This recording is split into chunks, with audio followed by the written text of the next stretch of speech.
Fellow American patriots, I come to you today to let you know that your government cannot overpower you, and that you as the people hold your own fate and your way of life in the palm of your hands. You are under the watchful eye of an ever-increasingly tyrannical government, but within that government lies patriots just like you. For fear of retaliation from that very government and the safety of my family, I'm forced to cover my face like a common criminal, like a coward. I've been told that my thoughts are traitorous and that my actions un-American. Why? Because I support the people? Because I support the Constitution? I'm here today to say to those of you that are asleep that you are the traitor. You that stand idly by as our freedoms are slowly stripped from us are the un-American. I ask civilians on the street if they're aware of the form of government that this United States was founded on. Almost every one of them proudly state a democracy. Why, we spread democracy across the world, I've heard. Let me read to you Article 4, Section 4 of the Constitution of the United States of America. The United States shall guarantee to every state in the Union a republican form of government, and it shall protect each of them against invasion and on application of the legislature or of the executive when legislature cannot be convened against domestic violence. And tell me if this one sounds familiar. I pledge allegiance to the flag of the United States of America and to the republic for which it stands, one nation, under God, indivisible, with liberty and justice for all. How did we get so far from our roots? And while I'm on pledges, many of you might have seen the YouTube video produced by Harpo Productions, where dozens of celebrities pledged to be a servant to our president, mankind. A servant to our president. Last time I checked, our president is a servant to the people. And I pledge no allegiance to any man. You know what I pledge? I pledge that I will support and defend the Constitution of the United States against all enemies, both foreign and domestic, and that I will bear true faith and allegiance to the same, so help me God. That's what I pledge.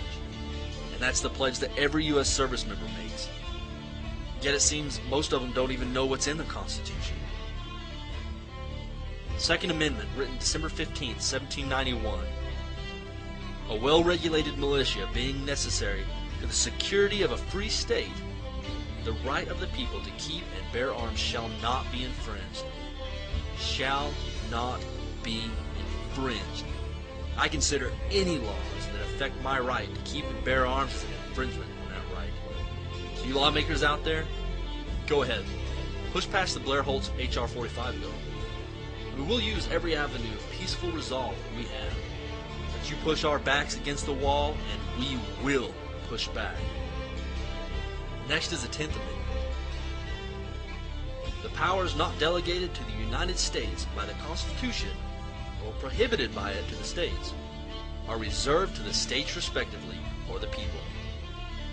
So all these laws that the government passes, like you having to give your child shot known to cause autism before your child can attend public school, the restrictions of homeschooling, the banning of medicines that help people, gun control being referred to the committee right now as I speak, the suspension of habeas corpus, so many unconstitutional laws that 9 states have already declared sovereignty in the United States government, and it's expected that over 20 do.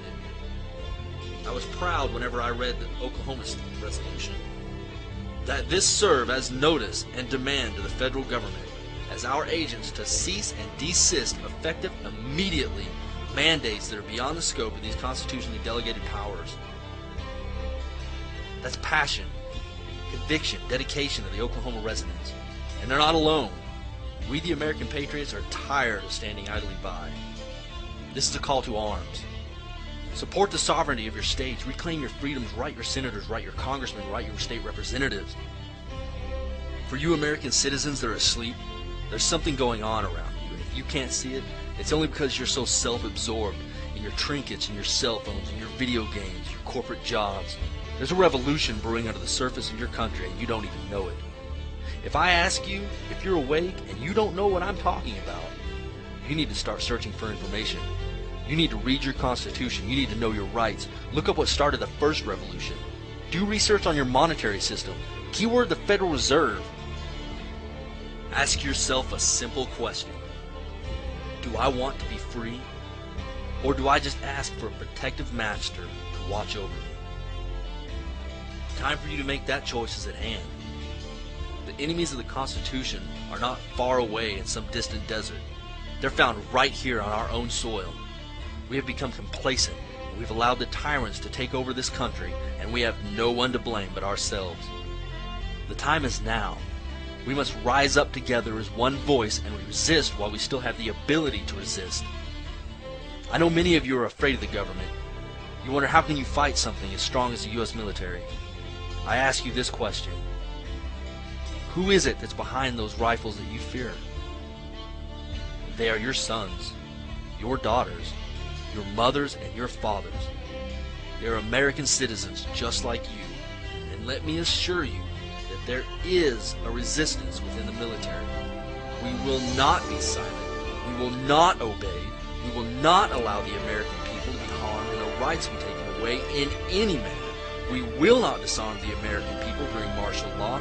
Let me assure you, patriots, that we will die fighting our brothers in arms if we must, but we will not fight our countrymen. Our lives we stake on this. Patriots, the time is at hand. If the government pushes us into a corner, then I wish you well. For the fight that lies before us will be the toughest thing our generations have ever endured.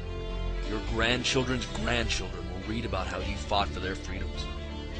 We can only hope that they will not be as foolish as we in allowing the government to ever do this again. Patriots, I'll leave you with the saying that my father left me with the day that I left the Marine Corps. Keep your chins up, your heads down, and dig your foxholes deep. Godspeed, and Semper Fidelis.